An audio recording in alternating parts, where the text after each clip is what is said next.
जब शनि वक्री होते हैं तो उनके रिजल्ट कैसे होते हैं। सबसे पहले शनि शनि क्या देता है, क्या रिप्रेजेंट करता है? तो शनि शौरो है, शनि ऑब्स्टिकल्स हैं, शनि डिले है, शनि आपके बोन का स्ट्रक्चर है, शनि स्टमक है, शनि जस्टिस है। यही सब शनि है। और बाकी आप एस्ट्रोलॉजी में शनि की बहुत उपमाएं सीख चुके होंगे। उन्हीं सब चीजों में अब वो वक्री हो गया है। अब पहले वो डिले था, अब वो ऑब्सेसिव डिले है, यानी कि अब करा के ही मानूंगा। पहले तो मैं छोटे मोटे उपायों से मान भी जाता, पर अब मैं नहीं मान रहा। सो अब ऑब्सेसिव डिले है। पहले वो स्टमक में प्रॉब्लम थी, कॉन्स्टिपेशन था, पर क्योंकि अब वो रेट्रोगेट हो गया है तो अब वो स्टमक का अल्सर है। इस तरह से आपको सैटर्न को समझना पड़ेगा जब वो रेट्रोग्रेड हो रहा है, जब वो वक्री हो रहा है।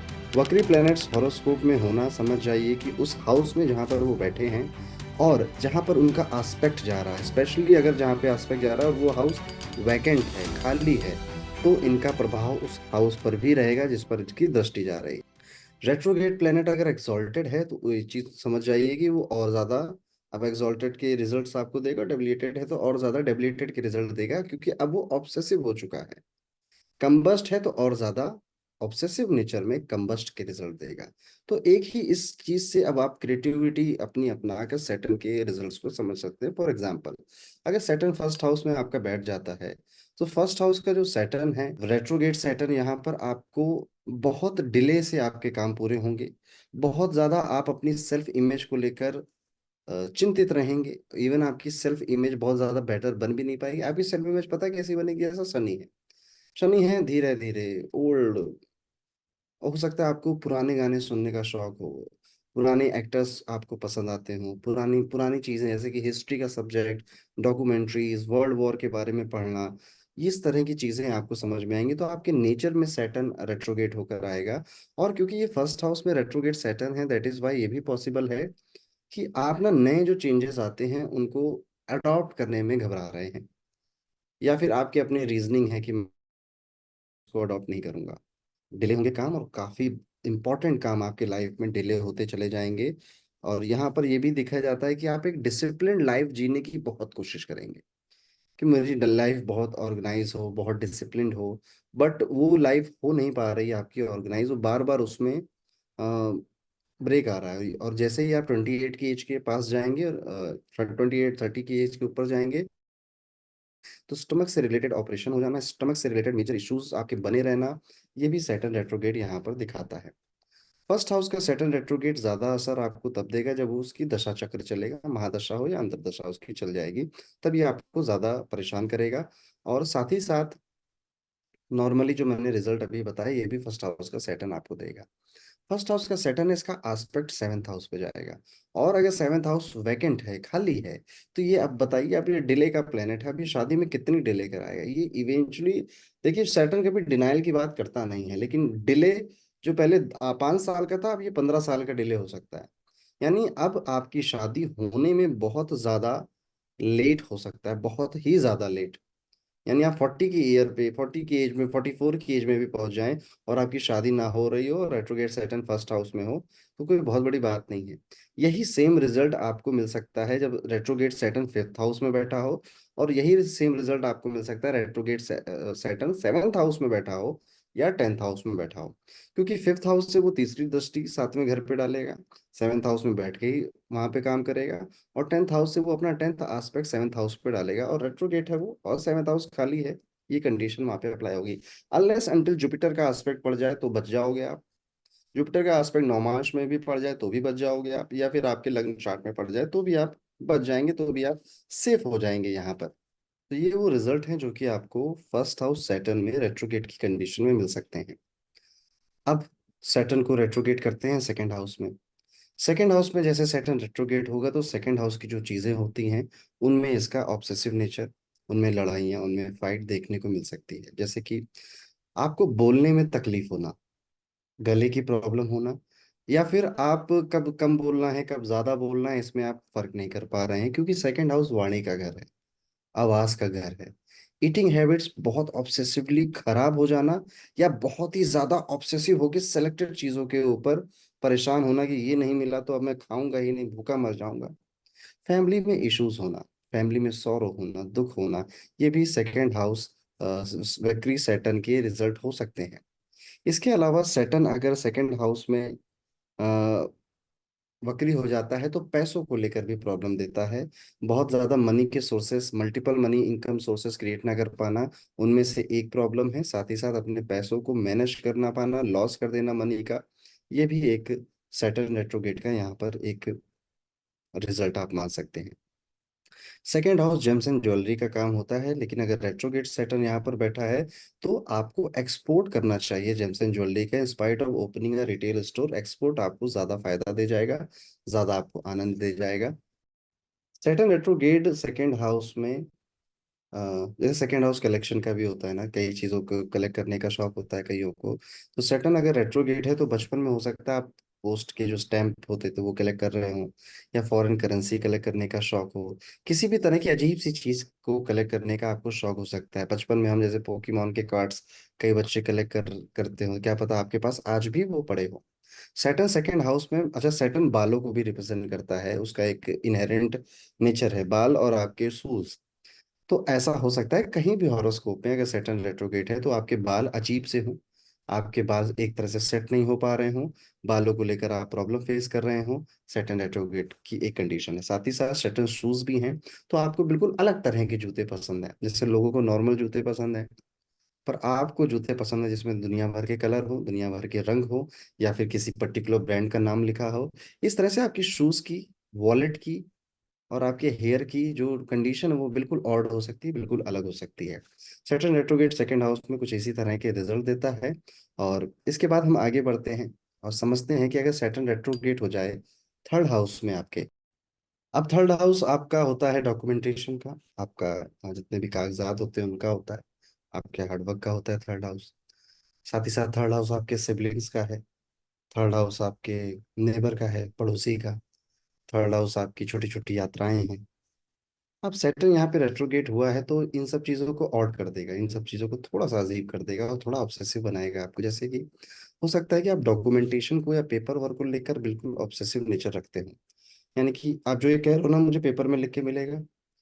और जैसे हम लोगों की आमतौर पे आदत क्या होती है कि चीटियों जैसा लिखा होता छोटा छोटा पेपरों में, डॉक्यूमेंटेशन में, तो हम ऐसे ही साइन कर देते हैं। और थर्ड हाउस सैटर्न वाला व्यक्ति हो सकता है उनको पढ़े, उन क्लॉजेस को पढ़े, उनको ध्यान से पढ़े, उस पर क्वेश्चंस भी उठाए। तो डॉक्यूमेंटेशन के प्रोसेसेस को लेकर थोड़ा सा इसमें देखा जाता है कि आप ज्यादा गौर करते हो उन चीजों पे, आप ऑब्सेसिव हो उन चीजों के लिए। साथ ही साथ आपके जो डॉक्यूमेंटेशन प्रोसेस है उसमें भी आप बहुत ध्यान से हर एक चीज करते हो। जैसे ले सपोज किसी को वीजा फाइल करना है तो हर एक चीज चैट जीपीटी से लिखकर परफेक्शन के साथ वो काम करेगा। पर डॉक्यूमेंटेशन के प्रोसेस में ही आप परेशान भी हो सकते हैं कि डॉक्यूमेंट में कुछ गड़बड़ी देखिए ऑब्सेसिव बिहेवियर डजंट मीन कि आप उसमें परेशान नहीं होंगे। ऑब्सेसिव बिहेवियर है तब भी आप उसमें परेशान हो सकते हैं। सैटर्न थर्ड हाउस में हो सकता है आपका जो पड़ोसी हो बड़ा बदमाश निकल के आ जाए, उसका नेचर बड़ा अजीब सा हो, झगड़ा करता हो आपसे या चोरी वोरी करता हो, किसी तरह से उसका ऑड सा नेचर होगा। थर्ड हाउस में सैटर्न रेट्रोगेट है तो यहाँ पर आपके जो सिबलिंग्स हैं उनमें से किसी एक सिबलिंग का, स्पेशली जो छोटा सिबलिंग है आपका भाई हो या बहन हो, उनका व्यक्तित्व, उनका नेचर भी अलग हो सकता है। मार्केटिंग करने का तरीका आपका अलग हो सकता है। जैसे गोरिल्ला मार्केटिंग एक टाइप ऑफ मार्केटिंग होती है, बिल्कुल आप बिल्कुल ऐसी कुछ अजीब सी मार्केटिंग करें अगर मार्केटिंग की फील्ड में काम करते हैं या अपना बिजनेस करते हैं। सेल्स का भी क्योंकि थर्ड हाउस होता है तो सेल्स करने का, चीज़ों को बेचने का तरीका अलग हो सकता है। लेकिन मोस्ट इम्पॉर्टेंटली जो ये थर्ड हाउस है ये कम्युनिकेशन का हाउस है। तो आपका कम्युनिकेशन वेरी डिफरेंट है, बहुत अलग है लोगों से। और यूजुअली आमतौर पे देखा जाता है क्योंकि ये सैटर्न है तो आप बहुत धीरे धीरे बोलते हैं, बहुत धीरे धीरे बोल के समझा समझा के बोलते हैं। साथ ही साथ यहाँ पे ये भी एक बात हो सकती है सैटर्न रेट्रोगेट थर्ड हाउस में कि आप पहले सोचते हैं, एक प्रोसेस आपके माइंड में चलता है, then you try to speak, ताकि कोई हर्ट ना हो जाए, किसी को कुछ गलत ना समझ में आ जाए। इस तरह से सैटर्न को थर्ड हाउस में रेट्रोगेट देखेंगे। अब थर्ड हाउस सैटर्न रेट्रोगेट है, अब इसका एस्पेक्ट का आप खुद ही आइडिया लगाइए। थर्ड हाउस का एस्पेक्ट नाइन्थ हाउस में जाएगा, नाइन्थ हाउस अगर खाली है तो फादर को प्रॉब्लम देगा ये। कहाँ पे प्रॉब्लम देगा? फादर को हड्डियों की प्रॉब्लम देगा, पैरों की प्रॉब्लम देगा, पेट की प्रॉब्लम देगा। तो फादर की हेल्थ इश्यूज आ सकते हैं थर्ड हाउस रेट्रोगेट अगर आपका है। साथ ही साथ सैटर्न है और नाइन्थ हाउस पे एस्पेक्ट डाल रहा है। Ninth house is temple, ninth house is religion. Saturn is retrograde. Shani थोड़ा हार्डवर्क का प्लेनेट है ना, क्योंकि तो यू कैन सी दैट कि ऐसे व्यक्ति को उन मंदिरों में जाने का शौक है जहां पे जाने में थोड़ा कष्ट होता है। क्रिएटिव क्रिएटिविटी लगा रहा हूँ मैं अपनी कि क्या क्या हो सकता है। जैसे और अगर हम सोचें कि नाइन्थ हाउस में इसका एस्पेक्ट जा रहा है थर्ड हाउस से। नाइन्थ हाउस आपका भाग्य है, लक है, और सैटर्न चीजों को स्लो कर देता है, और रेट्रोगेट सैटर्न है तो ऑब्सेसिवली स्लो करेगा। यानी कि इसका मतलब अब आपका भाग्य का सहारा आपको नहीं मिलेगा। अब आपको छोटे से काम के लिए बहुत मेहनत करनी पड़ेगी। छोटे से रिजल्ट के लिए you have to work a lot, then आपको वो छोटा सा रिजल्ट मिलेगा। और आप सोच रहे हैं, जैसे अभी देखिए सैटर्न रेट्रोगेट है, थर्ड हाउस में बैठा है, उसका थर्ड एस्पेक्ट फिफ्थ हाउस में जाएगा। Fifth house is your education. Education में रुकावट, थर्ड हाउस रेट्रोगेट का रिजल्ट हो सकता है। और बच्चों में प्रॉब्लम, थर्ड हाउस रेट्रोगेट का रिजल्ट हो सकता है। और तरह के बच्चे हो गए, यानी कि आपका कोई चाइल्ड हुआ, उसके 5 उंगलियां ना ही 6 उंगलियां हैं। एनीवेज, चलिए रेट्रोगेट करते हैं सैटर्न को फोर्थ हाउस में। फोर्थ हाउस में हमने सैटर्न को रेट्रोगेट कर दिया। Fourth house is your mother. Mother को बोन रिलेटेड प्रॉब्लम। मदर को जब जैसे ही वो 45 की एज क्रॉस करेंगी, उनको हेल्थ इश्यूज उनके बढ़ते चले जाएंगे। घुटनों में दर्द, एंकल में दर्द, कमर में दर्द। और अब ये प्रॉब्लम थोड़ी ज्यादा हो सकती है, इवन क्या बोलते हैं उसे, आर्थराइटिस की प्रॉब्लम हो सकती है। और आर्थराइटिस का उनका इलाज भी हो सकता है। Fourth house is zero finances also. तो यहाँ पर आप देख सकते हैं कि आपका जो ऑब्सेशन है वो अपने पैसों को मैनेज करने में, उसे इन्वेस्ट करने में ज्यादा जा सकता है। फोर्थ हाउस है आपका घर। आप अपने फैमिली इन्वायरमेंट के लिए ऑब्सेसिव हो सकते हो, इवन घर में कोई फैसले ना ले, मैं ही फैसले लूँ, इस तरह का भी आपका नेचर हो सकता है। अब क्योंकि जो फोर्थ हाउस है वो काल पुरुष की कुंडली में कैंसर, कैंसर साइन यहाँ पर होता है। कैंसर इज मून, चंद्रमा की राशि है। यहाँ पे ये इमोशंस को रिप्रेजेंट करता है। और यहाँ पे जब सैटर्न रेट्रोगेट हुआ, Saturn is enemy of moon, तो यहाँ पर ये व्यक्ति ओवर थिंक करेगा, बहुत सोचेगा, और बड़े अजीब अजीब तरह के इसके ख्याल होंगे, सोचने के, समझने की, चीजों को देखने के। वहीं पे fourth house is your peace also, आपकी शांति भी है। तो आपको ना शांति नहीं मिलेगी, और आप एक जगह बैठकर ज्यादा काम नहीं कर पाओगे। फोर्थ हाउस सैटर्न यहाँ पर अगर वक्री है तो इस तरह की चीज करेगा। और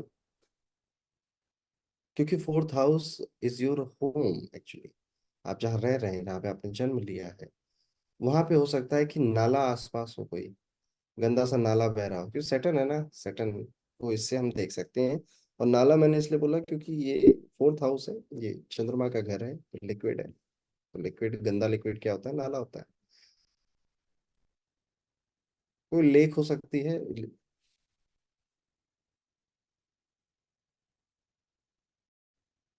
अब फोर्थ हाउस रेट्रोगेट सैटर्न आप ऐसे भी देख सकते हैं कि उसकी जो दृष्टि जाएगी वो टेंथ हाउस में जाएगी और सिक्स्थ हाउस में जाएगी। तो जॉब कर, अगर ये खाली है, टेंथ हाउस और सिक्स्थ हाउस अगर खाली है, तो आप समझ सकते हो कि जॉब करने का तरीका वेरी वेरी लेबरस, मेहनत से काम करने वाला व्यक्ति, थोड़ा ऑड तरीके से, थोड़ा ऑब्सेसिव तरीके से काम करने वाला व्यक्ति। और सैटर्न बहुत मेहनत कराता है, तो ऐसे लोग यूजुअली मेहनती हो जाते हैं फोर्थ हाउस रेट्रोगेट सैटर्न लेकर। If tenth and sixth house are vacant और इन कोई एक भी खाली है, तो भी ये मेहनती बहुत हो जाते हैं। सैटर्न रेट्रोगेट है फोर्थ हाउस में। और मार्स, सीधा मार्स यानी मार्गी जिसे आप बोलते हैं, स्ट्रेट मार्स, वो बैठा है टेंथ हाउस में, पहली कंडीशन। या फिर सैटर्न रेट्रोगेट है फोर्थ हाउस में, उसी के साथ मंगल बैठा है फोर्थ हाउस में, पर मंगल रेट्रोगेट नहीं है। ऐसे केस में आप काम करने में बहुत मेहनती होगे, आपके दोस्त आएंगे, आपके कलीग आएंगे, अरे यार ये क्यों इतनी मेहनत कर रहा है, ये ले चैट जीपीटी, इससे इजिली हो जाएगा तेरा काम। आपके ब्रदर आएंगे, कहेंगे यार क्यों जॉब में इतनी मेहनत कर रहे हो, आओ मेरे साथ काम करते हैं, मेरे साथ बिजनेस करते हैं। तो they will help you to overcome from the curse of the retrograde Saturn. ये इस तरह से आपका हेल्प भी कर सकते हैं। ये भी एक क्रिएटिव प्रिडिक्शन है जो आप लगा सकते हैं। नाउ मूविंग फर्दर, और बात करते हैं अगर सैटर्न रेट्रोगेट हो जाए फिफ्थ हाउस में, तो एक तो मैंने मैरिज वाला आपको बता ही दिया, बच्चे में होने में प्रॉब्लम देगा ये रेट्रोगेट सैटर्न। साथ ही साथ अजीब तरह की एजुकेशन होना, एंटीक्स का शौक होना, हिस्ट्री का शौक होना, डॉक्यूमेंट्री देखने का शौक होना, स्पोर्ट्स में भी बिल्कुल डिफरेंट काइंड ऑफ स्पोर्ट्स खेलने का शौक होना। जैसे एक स्पोर्ट आता है स्क्वैश बोलते हैं उसे। अब वो इतना नॉर्मल स्पोर्ट नहीं है, ठीक है, क्या पता आपको वो खेलने का शौक है किसी भी तरह का खेल। अब ये मत कह देना मुझे जिंदगी से खेलने का शौक है लोगों के, ठीक है, वो ज्यादा ही फिलोसफिकल हो जाएगा। तो इस तरह से सैटर्न रेट्रोगेट है फिफ्थ हाउस में, तो आपको ये प्रिडिक्शंस हो सकती हैं आपके लिए। अब फिफ्थ हाउस में अगर आप ये सोचें कि लेट्स सपोज फिफ्थ हाउस ना होके ये फिफ्थ साइन है, जैसे लियो इज द फिफ्थ साइन। अब यहाँ पर आप सैटर्न को रेट्रोगेट करो जरा, और थोड़ा क्रिएटिव माइंड अपना यूज करो। कि सैटर्न लियो में रेट्रोगेट हो रहा है, लियो इज सन, बेसिकली सूर्य है ना, सूर्य इज गवर्नमेंट। तो हो सकता है कि आपको सरकार से थोड़ी प्रॉब्लम हमेशा रहे। हो सकता है आप सरकार के खिलाफ आरटीआई फाइल करो। हो सकता है आप सरकार को क्रिटिसाइज करने वालों में से, क्योंकि सरकार ने ये नहीं किया, आपके लहजे में, बातचीत करने के तरीके में गवर्नमेंट को क्रिटिसाइज, अब गवर्नमेंट नहीं है तो बॉस, आपका जो बॉस है आप उसे क्रिटिसाइज कर रहे हो। ऑल्सो जो बॉस है वो आप पे क्लोज आई रखता है, वो आपको चेक करता है और आपको उससे प्रॉब्लम है।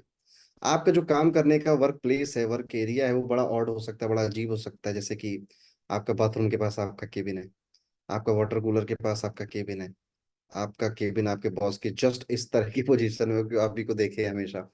इस तरह से आपका प्रिडिक्शंस लिख सकते हैं कि जस्ट आप लियो में बैठा रेट्रोगेट सैटर्न क्या करेगा, किस तरह से चीजों को दिक्कत देगा। जैसे सरकारी कामों में आपके डिले ही होते हैं, ये भी एक प्रिडिक्शन हो सकती है। प्रमोशन, जब भी आपके प्रमोशन की बात आती है तो कुछ गड़बड़, कुछ अटपटा हो जाता है और आपका प्रमोशन डिले हो जाता है। सो ये रेट्रोगेट सैटर्न है फिफ्थ हाउस में। अब इसको चलिए बैठालते हैं, सैटर्न को रेट्रोगेट करते हैं और सिक्स्थ हाउस में इसकी प्लेसमेंट कर देते हैं, छठे घर में इसको बैठा देते हैं। अब छठे घर का बैठा हुआ सैटर्न रेट्रोगेट हो सकता है कि आप बहुत ह्यूज लोन लेके उसमें परेशान हो जाएं। आप प्रॉपर्टी के लिए लोन लिया था, अब उसे चुकाने में परेशानी आ गई। आप जो दूसरे लोग नौकरी कर रहे हैं आपके साथ, उनको आप क्रिटिसाइज करते हो कि तुम ढंग से काम नहीं करते, you are a justice oriented हो गए बाबा। किसके लिए जस्टिस? नौकरी के लिए, क्योंकि six house is job, job का घर है। तो दूसरे लोग अपनी नौकरी में अच्छे से काम नहीं कर रहे हैं, आपके कलीग हैं या इन जनरल कोई है, तो इन जनरल आप उन्हें क्रिटिसाइज करते हो कि you are not doing the right thing, आप मेहनत ढंग से नहीं कर रहे हो, चाहे तो उनके सामने कहते हो या पता नहीं मन में रखते हो। आप अपने से अंडर जो स्टाफ है, जो मेड है, जो सर्वेंट से काम करते हैं, आप उनको भी हड़का के रखते हो कि पैसे मिल रहे हैं तुम्हें, ढंग से काम करो, ये देखो तुमने सोफे के नीचे सफाई नहीं करी। इस तरह का भी आपका एक नेचर डेवलप हो सकता है, सैटर्न अगर सिक्स्थ हाउस में बैठा हुआ है। अब सैटर्न क्योंकि बड़ा ऑड सा प्लेनेट है ना, तो हो सकता है जॉब का नेचर बहुत ऑड हो आपका, है ना। वर्क फ्रॉम माउंटेन्स कर रहे हो, वर्क फ्रॉम लद्दाख कर रहे हो, या फिर जॉब की जो लोकेशन है वो बड़ी ऑड हो, बड़ी अजीब सी हो। और क्योंकि सैटर्न हर्डल है, स्ट्रगल है, तो जॉब में परेशानियां, बॉस से दिक्कत होना, प्रोफेशनल में दिक्कत होना, ये सैटर्न रेट्रोगेट ऑब्सेसिव है तो ये करवा कर ही मानेगा, इस तरह का ये इसका नेचर है। और जैसे मैंने आपसे कहा था कि सिक्स्थ हाउस ये रूटीन का भी हाउस है, ये डेली रूटीन का हाउस है। तो आप अपने प्रोफेशन में रूटीन फॉलो करने वाले हो सकते हैं कि मुझे जितना काम बताया गया है, जो स्टैंडर्ड ऑपरेटिंग प्रोसीजर्स बताए गए हैं, जिन्हें हम एसओपीस बोलते हैं, you are obsessive with SOPs, और उन एसओपीस को ही फॉलो करते हो आप, ताकि आप पे कोई क्वेश्चन ना कर सके, आप पे कोई सवाल ना उठा सके। ये सिक्स्थ हाउस सैटर्न की प्रिडिक्शंस हो गई। अब आगे बढ़ते हैं, बात करते हैं सेवेंथ हाउस रेट्रोगेट सैटर्न की। तो सबसे पहला तो सेवेंथ हाउस में जब सैटर्न रेट्रोगेट होता है तो इनकी ये बिजनेस पार्टनरशिप में करने में बड़ी प्रॉब्लम होती है, इनको बहुत दिक्कत आती है कि पार्टनरशिप में बिजनेस कर सकें। इनका जो स्पाउस होता है बहुत लेट मिलता है, बहुत ही ज्यादा लेट मिलता है, इवन ऐसा भी लग सकता है कई बार कि लगता है शादी होगी ही नहीं मेरी। शादी होकर टूट जाना, डाइवोर्स हो जाना, सैटर्न रेट्रोगेट अब ऑब्सेसिव हो गया है तो अब ये करवा कर ही मानेगा। इस तरह का भी आप इसको समझ सकते हैं। सैटर्न रेट्रोगेट है सेवेंथ हाउस में, तो आप ये भी समझ सकते हैं कि जो सोसाइटी में आपकी एक इमेज बनी है ना, वो बड़े कोल्ड हार्टेड व्यक्ति की बनी है, क्योंकि पब्लिक अपीयरेंस है सेवेंथ हाउस ना। तो ऐसा होगा कि यार ये व्यक्ति ना बड़ा इमोशनलेस है, ये बड़ा ड्राई है। आप हो या ना हो डजेंट मैटर, बट पब्लिक को ये लगता है कि आप बड़े कोल्ड हार्टेड हो, कोल्ड नेचर है आपका, कि आपको वो सही गलत बस उसी से फर्क, खूसड़ बुड्ढे होते हैं ना जो, ठीक है। अभी आप जवान हो, भले ना रिलेट कर रहे हो, पर आप खूसड़ बुड्ढे बन सकते हो फ्यूचर में जाकर, ऐसा भी आप कर सकते हो। मैरिज में आपकी चॉइस भी बड़ी अजीब हो सकती है, और इवन ये भी हो सकता है कि रेट्रोगेट सैटर्न है तो जब आपकी शादी हो रही हो तो भी उस टाइम, शादी के टाइम में ना कोई अजीब ही घटना घट जाए, ठीक है, आपके दोस्त बंदूक निकाल लें, फायरिंग वायरिंग करने लगे, फिर पुलिस आ जाए, ठीक है, उनको जेल में ले जाए। तो आपको, आपकी शादी अगर हो चुकी है तो याद रखिए कोई कहानी ऐसी अजीब सी होगी जो आपकी शादी में ही हुई होगी, आपको याद होगी। अब यहाँ पे सैटर्न रेट्रोगेट है, दृष्टि जाएगी फर्स्ट हाउस में, दृष्टि जाएगी नाइन्थ हाउस में। और आप देखिए जरा कि क्या नाइन्थ हाउस और फर्स्ट हाउस से रिलेटेड चीजों में अगर वो खाली हैं तो सैटर्न कैसा रिजल्ट दे रहा है। साथ ही साथ याद रखिएगा जो रूल मैंने बताया कि अगर कोई स्ट्रेट प्लेनेट बैठा है, एस्पेक्ट भी कर रहा है, तो चीजें ठीक हो जाती हैं, चीजें रेट्रोगेट की बैलेंस हो जाती। आप सैटर्न को रेट्रोगेट करते हैं एट्थ हाउस में। एट्थ हाउस इंश्योरेंस है, एट्थ हाउस आपकी इनहेरिटेंस है, एट्थ हाउस दुख पीड़ा कष्ट है, अकल्ट है। सैटर्न यहाँ रेट्रोगेट हुआ तो आप एक अजीब अलग तरह के ज्योतिष बन सकते हैं। फॉर एग्जाम्पल आप ऐसे करते हो, ओह तो तुम्हारी नौकरी में समस्या है। इस तरह की एक अजीब आपका तरीका हो सकता है प्रेडिक्शन करने का, एट्थ हाउस सेटन का। साथ ही साथ ये अगर सेटन एट्थ हाउस में एक्चुअली बहुत बुरा माना जाता है, क्योंकि ये लाइलाज बीमारी दे सकता है आपको, आपको कैंसर दे सकता है, आपको एड्स दे सकता है, कोई भी ऐसी बीमारी दे सकता है आपको जो कि आपको बहुत लंबे टाइम तक परेशान करे। साथ ही साथ ये दुख पीड़ा बहुत बढ़ा देता है, बहुत कष्ट देता है, प्रोफेशन में हो चाहे फैमिली हो। इवन फैमिली में डिस्प्यूट्स भी करवा सकता है, प्रॉपर्टी से रिलेटेड, इनहेरिटेंस से रिलेटेड डिस्प्यूट हो सकते हैं, या फिर इंश्योरेंस कंपनी के खिलाफ आपने कोई इंश्योरेंस लिया, उसको क्लेम किया, उन्होंने क्लेम नहीं दिया, इसको लेकर भी आप काफी परेशान हो सकते हैं। लाइफ में कंटिन्यूअस फाइट्स चलती रहती है अगर सैटर्न रेट्रोगेट है एट्थ हाउस में। लेकिन अगर आप एस्ट्रोलॉजी सीख लेते हैं तो ये प्रॉब्लम्स बहुत कम हो जाती हैं, आप इनको महसूस नहीं करोगे ज्यादा। एक अनटच जैसा फॉर्म है, आप वो भी ट्राई कर सकते हैं, बिकॉज ये बहुत पीड़ा देता है, बहुत कष्ट देता है अगर एट्थ हाउस में सैटर्न रेट्रोगेट होता है। आपकी वाइफ को पीसीओडी का, पीसीओएस का प्रॉब्लम हो सकता है, ठीक है। और आपको मनी का भी प्रॉब्लम दे सकता है कि ये सैटर्न यहाँ पे पैसों का दिक्कत दे सकता है, क्योंकि इसका एस्पेक्ट सीधे मनी हाउस पे जाता है, और सेकंड हाउस अगर खाली है तो सेविंग्स में दिक्कत दे सकता है, सेविंग्स में सेटबैक्स दे सकता है। इवन अचानक से आपने मोटा पैसा कहीं से मिलने वाला था, आप बहुत खुश थे, पैसा आएगा पैसा आएगा, आया नहीं। तो Saturn eighth house is a very tough situation, आपको उसको इसकी रेमेडीज करनी चाहिए। उसकी सबसे बड़ी रेमेडी यही है कि आप कल्ट के सब्जेक्ट्स को सीखिए, ज्योतिष को सीखिए। अब वीडियो में आगे बढ़ते हैं, बात करते हैं कि सैटर्न हमारा रेट्रोगेट हो जाए नाइन्थ हाउस में। सो नाइन्थ हाउस तो भाग्य है, और शनि तो भाग्य के खिलाफ है, कि भाग्य भाग्य सब होता होगा भैया, जुपिटर उपिटर से मांगो जाके। मैं भाग के घर में बैठा हूँ तो मैं कर्म की बातें करूंगा। तो यहाँ पे आपका जो भाग्य है वो थोड़ा डाउन हो जाता है, आपको लक वाइज बहुत चीजें नहीं मिलती हैं। एंड फादर को हेल्थ रिलेटेड इश्यूज हो जाना, टीचर से लड़ाई हो जाना, और अपने धर्म को लेकर कट्टरता आ जाना, अपने धर्म को लेकर आपकी जो ऑब्सेसिव बिहेवियर है वो बढ़ जाना। Saturn is a slow moving planet, और जस्टिस। और तो यहाँ पर आप अपने, आपके फादर हो सकता है कि किसी प्रॉब्लम से गुजरे हो, जिसके जिसका रीजन चाचा जी या ताऊ जी रहे हो, आप उसके लिए भी फाइट कर सकते हैं इस लाइफ टाइम में। यहाँ पे फादर के साथ मिसमैच होना, ओपिनियन लड़ाई झगड़े होना, ये पॉसिबल है। इवन ग्रैंडफादर ने कोई अपने पास्ट लाइफ में उनका कोई प्रोजेक्ट या उनका कोई काम था, वो उन्होंने बीच में छोड़ दिया, जिस वजह से उनकी लाइफ पूरी तरह से बदल गई, ये भी पॉसिबल है यहाँ पर। एंड रिलीजन अलग तरह का है, मैंने बताया शायद आपको कि रिलीजन में थोड़ा सा प्रैक्टिस करना थोड़ा और तरीका है आपका। आप तंत्र वगैरह में ज़्यादा इंटरेस्ट ले रहे हैं, जो एक थोड़ा सा कहते हैं ना डार्क साइड ऑफ रिलीजन है, आप उसको ज़्यादा फॉलो कर रहे हैं। एजुकेशन, हायर लेवल की एजुकेशन भी आपकी थोड़ी डिफरेंट है, थोड़ी अलग है, क्योंकि ninth house is higher education, है ना। सो इस तरह से आप यहाँ पे नाइन्थ हाउस सैटर्न रेट्रोगेट की प्रिडिक्शंस कर सकते हैं। अब आगे बढ़ते हैं, वीडियो में बात करते हैं अगर सैटर्न रेट्रोगेट हो जाए टेंथ हाउस में आपके, तो ये किस तरह का रिजल्ट देता है। ये सैटर्न टेंथ हाउस में बैठा है तो ये उस तरह के लोग हैं ना कि काम करना है, पैसा दो ना दो, कम दो ज्यादा दो, अगर मुझे काम करना है तो मुझे मनी का उतना चिंता नहीं है, मुझे कुछ सीखना है, प्रोफेशन में कोई स्किल डेवलप करनी है, तो पैसे का मुझे उतना कुछ नहीं है। मैं फ्री में भी कर दूंगा, बस मुझे काम करना है। They are obsessive with their work, अपने काम के प्रति ऑब्सेसिव होते हैं और पूरी डेडिकेशन के साथ काम करते हैं। बस इनकी एक ये आदत होती है कि जब मैं काम कर रहा हूँ ना तो मुझे टोको मत, मुझे मेरे पास बदमाशी मत करो मेरे साथ, अगर तुमने बदमाशी करी मेरे साथ तो मैं आप पे गुस्सा कर दूंगा, मैं आपको परेशान भी करूंगा। अब यहाँ तक तो बात ठीक है, बट इसको इस तरह से भी देखा जा सकता है कि they are not getting the desired salary for their hard work. ये भी फीलिंग इनके अंदर आ सकती है कि काम तो ये पूरी मेहनत से कर रहे हैं, शिद्दत से कर रहे हैं, पर वो डिजायर्ड जो सैलरी होती है ना वो इनको नहीं प्राप्त हो रही, वो इनको मिल नहीं रही है। ओके, तो यहाँ से एक प्रिडिक्शन ये भी निकल सकती है। और इनके चलने का तरीका थोड़ा डिफरेंट हो सकता है, तो कुछ लोग पेंगुइन की तरह चलते हैं, ऐसे ऐसे ऐसे ऐसे, इस तरह से इनका चलने का तरीका थोड़ा डिफरेंट हो सकता है। टेंथ हाउस आपका स्टेटस है, आपका वो आपकी जिसे कहते हैं हैसियत है आपकी। सैटर्न जब यहाँ पे रेट्रोगेट होता है, you are obsessed with your public image, you are obsessed with the opinion people are making with you, और ये सारी चीजें होती हैं। और अगर आप टेंथ हाउस सैटर्न है, you are working as a lawyer, you can be a fantastic lawyer. आप एक बहुत गजब के लॉयर बनते हो, क्योंकि एक तो लॉयर का काम ही ऐसा है, बहुत पढ़ना पड़ता है, बहुत मेहनत लगती है, आर्गुमेंट्स बनानी पड़ती है। When you argue, you argue on a very, क्या बोलेंगे उसको, कि तो पक्की चीजों पे बात करते हो कि भैया लॉजिकल है यार, इस बात को काटा नहीं जा सकता।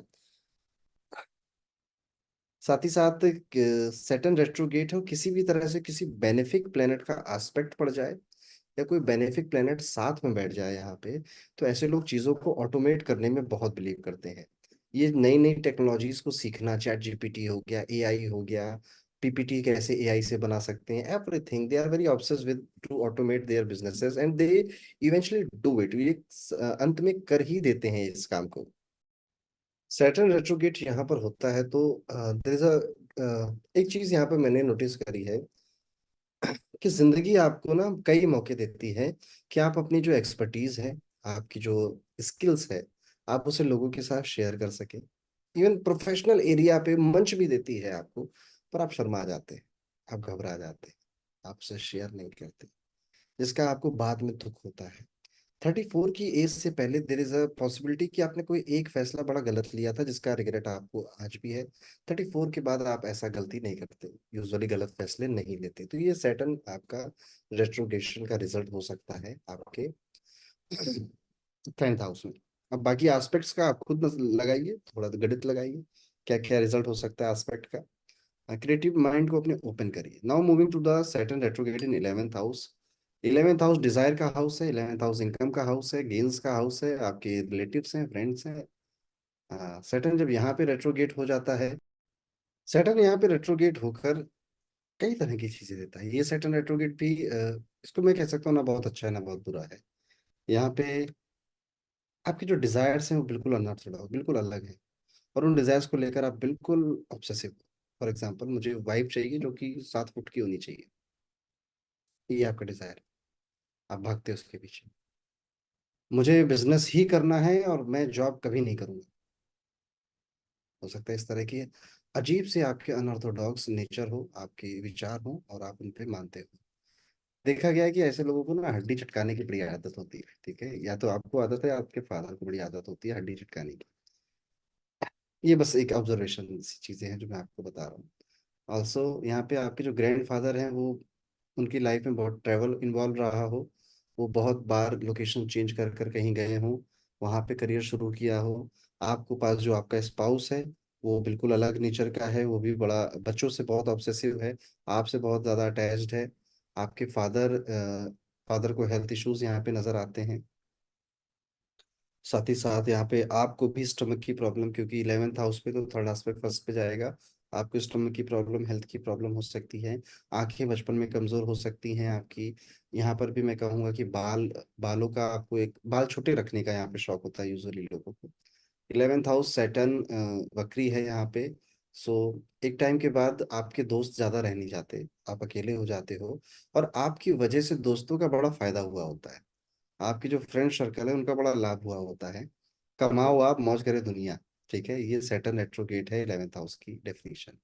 सैटर्न को रेट्रोगेट करते हैं 12th हाउस में, 12वें घर में अगर शनि वक्री हो जाते हैं तो विदेश में काम करो तो बहुत अच्छा है, पर विदेश जाने देता नहीं है जल्दी, और बहुत दिक्कत देता है। पहले भी दिक्कत देता था, पर क्योंकि अभी रेट्रोगेट है, चेष्टा बल आ गया है इसके अंदर, तो अब ये और दिक्कत देगा और परेशानियां देगा। इवन फॉरेन जाओगे भी तो वहां पर भी प्रॉपर्टी रिलेटेड कोई मिस हैपनिंग आपके साथ हो जाए, या जल्दी से आपको प्लॉट ना मिले, जल्दी से आपको घर ना मिले, this situation is also possible. Now Saturn retrograde in 12th house, investment करने का तरीका बिल्कुल ऑड है, बिल्कुल अलग तरह से आप इन्वेस्ट करते हो। लोग इन्वेस्ट कर रहे हैं शेयर मार्केट में, आप इन्वेस्ट कर रहे हो, लेट्स सपोज आप इक्विटी खरीद रहे हो वो उन कंपनियों की जो लिस्टेड नहीं है, इस तरह से आप कर रहे हो। या फिर आप कर्जे पे पैसा देते हो अपने दोस्तों को, उनसे लेते हो 30% ब्याज हर महीने। कुछ भी हो सकता है, इन्वेस्टमेंट करने का थोड़ा तरीका और हो सकता है, एबनॉर्मल हो सकता है। इवन उन कंपनियों में इन्वेस्ट करना जिनका जो स्मॉल कैप की कंपनियां होती, छोटे कैप की कंपनियां होती, उनमें इन्वेस्ट करना, ये भी आपका एक नेचर हो सकता है। सैटर्न रेट्रोगेट यहाँ पर है तो ये समझ जाइए कि आपको कभी किसी का सहारा नहीं मिलेगा। Nobody will ever come to help you, you should always help yourself. और आप ना यहाँ पे भगवान भरोसे हो जाते हो, सैटर्न रेट्रोगेट है। आप अपनी नौकरी में दिक्कत है छोड़ दोगे बिना सोचे कि आगे मिलेगी या नहीं मिलेगी, बिजनेस को बंद कर दोगे बिना सोचे आगे मैं करूंगा क्या करूंगा, कोई भी चीज खरीद लोगे बिना सोचे कि मैं इसको चुका पाऊंगा या नहीं चुका पाऊंगा, भगवान भरोसे चलते हो, और मजे की बात तो है, भगवान साथ भी देते हैं आपका। ठीक है, तो God helps you, universe helps you आपके, और आप स्पिरिचुअल पाथ पे इवेंचुअली आज नहीं तो कल चलोगे, स्पिरिचुअल प्रैक्टिसेस भी फॉलो करोगे, जो कि आपको एक अलग नजरिया देंगी जीने का, सीखने का। सो दोस्तों, ये था सैटर्न रेट्रोगेट। मैंने कोशिश करी आपको सभी घरों में समझा सकूं, बट जैसा कि मैंने पहले भी कहा है, रेट्रोगेट एक ऐसा चैप्टर है जो कि बहुत कठिन भी हो सकता है, बहुत इजी भी हो सकता है, depending upon how creative you are, कितना आप क्रिएटिविटी को यूज करते हैं इस चैप्टर में। ओके। सो आई होप आपको मजा आया होगा, और आप अपने कमेंट्स मुझे बताइएगा, जहां भी चैनल मिले आपको मुझे शेयर करने का, कमेंट सेक्शन मिले वहां शेयर करिएगा। एंड मिलते हैं अगले वीडियो में। अगले वीडियो में कोई नेक्स्ट प्लेनेट डिस्कस करेंगे, उसको समझने की कोशिश करेंगे। तरीका यही रहेगा, पैटर्न यही रहेगा। बस क्या है कि मैं बताऊंगा तो आपका भी माइंड ओपन होगा, थोड़ा थोड़ा धीरे धीरे आप भी चीज़ों को इमेजिन करने लग जाओगे। But I want you all to, बस कि यहाँ पे मैंने इस कोर्स में, इस वीडियो में जो बताया है, आप उसे समझो ना समझो, बट फोकस करो अपने होराइजन को ओपन करने की, कि जिस तरह से सोचा जा रहा है, क्या मैं भी इस तरह से सोच सकता हूँ। अगर आप बस इतना सा एक काम कर लेंगे इन वीडियोस को देखकर, तो आप बहुत अच्छा कर ले जाओगे। फिर आप चाहे कंबस सीखो, रेट्रो सीखो, ज्योतिष सीखो, कुछ भी सीखो, आपकी जो थॉट प्रोसेस है वो काफी इनहेंस हो जाएगी। तो मिलता हूँ अगले वीडियो में, तब तक के लिए राधे राधे।